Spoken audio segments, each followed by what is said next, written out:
Hey folks, this is Riker with another Diablo 3 Reaper of Souls fast leveling guide.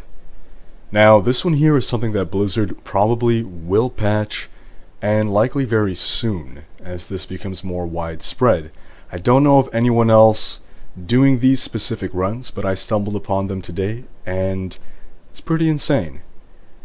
I got from level 60 to level 70 in a little over an hour, between an hour and a half, on Torment 6 without killing a single monster. How did I do that? Well, I did it in bounty mode, adventure mode rather. I don't think that matters. I think you can do it on campaign. And what you're going to want to do is go to the Act 3 waypoint, the Rakis Crossing. You're going to travel up to where I just moved here, to the foot of that staircase heading up to the northeast, and if the soldier, the fallen soldier with the exclamation mark above his head spawns, then you're going to grab that quest and you're going to complete it. If he doesn't spawn, you keep remaking until he does. As you can see here, this time he did spawn, so I'm traveling up the staircase, not killing anything. I'm going to complete the quest and look at my XP bar. Bam. 80% of a level, and I did nothing. I did nothing. Now the quest only spawns maybe 20% of the time, I want to say. It's difficult to say exactly, but you could find yourself remaking and remaking and remaking before it finally spawns. But when it does, it's just so insanely efficient and you don't need any gear that it's difficult to ignore. Now again, I'm doing this on Torment 6 because that's going to give the greatest amount of XP. Something you might have just glimpsed very quickly there was a pool of reflection. Pools of reflection do tend to spawn near the waypoint. I got lucky, it spawned a couple times in a row for me, which is a nice 25% XP boost, which will cut your time down that much more. And another way that you can in fact cut down the time is by partnering up with someone.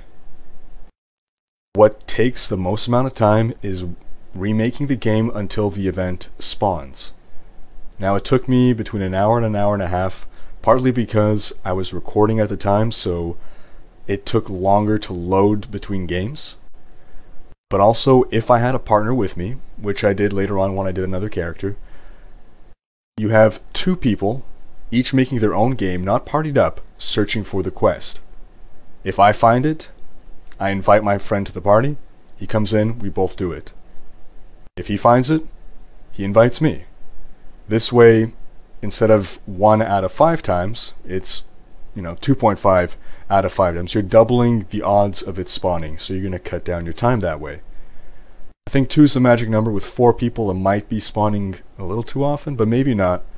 But the logistics of getting the people in the game and then breaking the party could make it a little more cumbersome. This is not a fun way to level, but it is an easy way to level. I clearly could not handle Torment 6 on my own. All I did was put on some survival gear, so vitality. If you might be able to see that I'm using a demon hunter with a shield and a melee weapon. I can't even attack if I wanted to.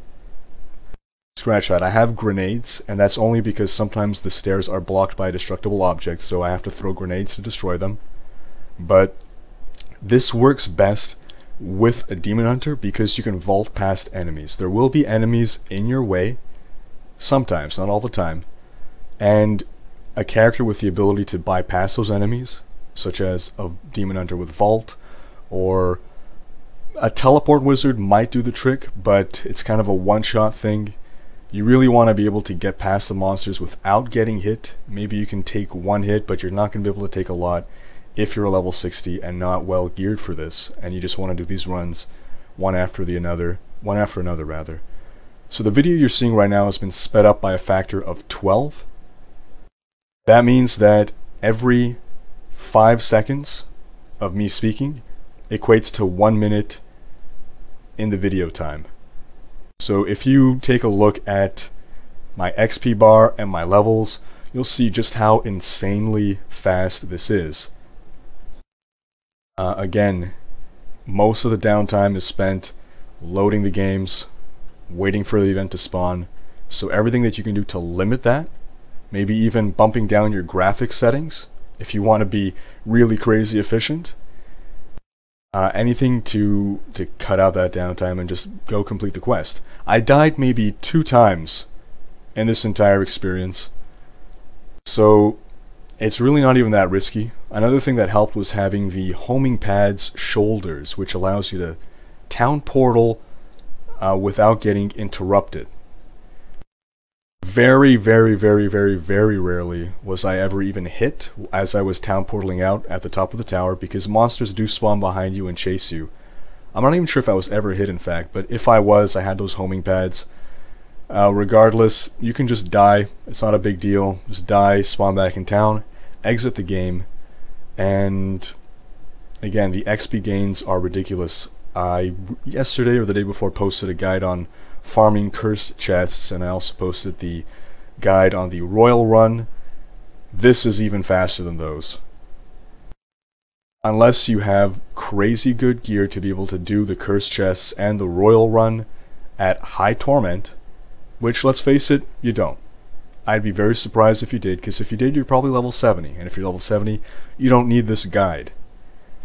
But for that matter, you're probably also going to get good Paragon XP doing this. Well, I should clarify. Good. Again, the event, you're probably going to get about maybe between 13 to 16 million XP for completing the event, given it takes several minutes, or it could take several minutes to get the event to spawn. You're really not getting a lot of XP per minute, given that the old school Crypt of the Ancients run, the Coda run, you can be getting 40 million XP a minute. We're not going to see those numbers anymore for a while. When we were farming on level 60, we had well-geared characters. Level 70 now, we're starting over again. We don't have those auction house characters, so it's going to take us a while to get to a point where we can efficiently farm that experience. So I think we're about wrapping up at this point. Hit level 70, there you go. So thanks for watching, and if you want to see more guides in the future, please like, comment, and subscribe.